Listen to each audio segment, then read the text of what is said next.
অবস্থান বিক্ষোভের কোনো সূত্রপথ বেরোলো না, সকাল থেকে সারা রাত কি বলবেন? সে ধর্না বলুন বা সরকারের সঙ্গে মিটিং, দুটোই নিষ্ফলা হবে, কারণ ওইখানে সমাধান বেরোবে না। কোর্ট দিয়েছে নির্দেশ, কোর্টেই সমাধান বেরোবে। তাই সব পক্ষ নিজের তথ্য নিয়ে আবার কোর্টের কাছে আবেদন করুন।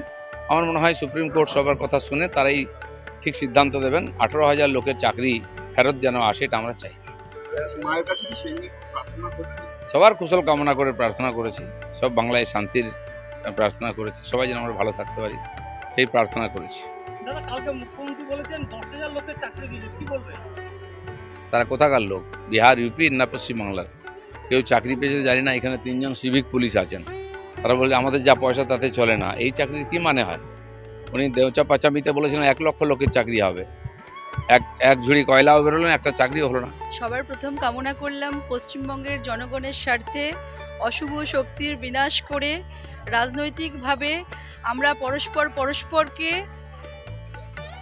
খুব অ্যাক্টিভভাবে যাতে আমরা পশ্চিমবঙ্গের অশুভ শক্তির বিরুদ্ধে লড়তে পারি রাজনৈতিকভাবে, এবং আমরা বিজেপিকে প্রতিস্থাপিত করতে পারি এবং সরকার বদল করতে পারি।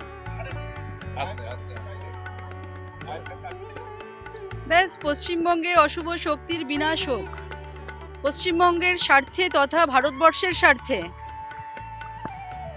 আমরা সবাই মিলে যাতে এই সরকারের পতন ঘটাতে পারি গণতান্ত্রিক পদ্ধতির মাধ্যমে, জনকল্যাণের স্বার্থে। অবভিয়াসলি যতক্ষণ এই সরকারের পরিবর্তন হচ্ছে না ততক্ষণ প্রত্যেকটা শ্রেণীর মানুষ, মানে একদম টপ টু বটম সবাই সাফার হচ্ছে।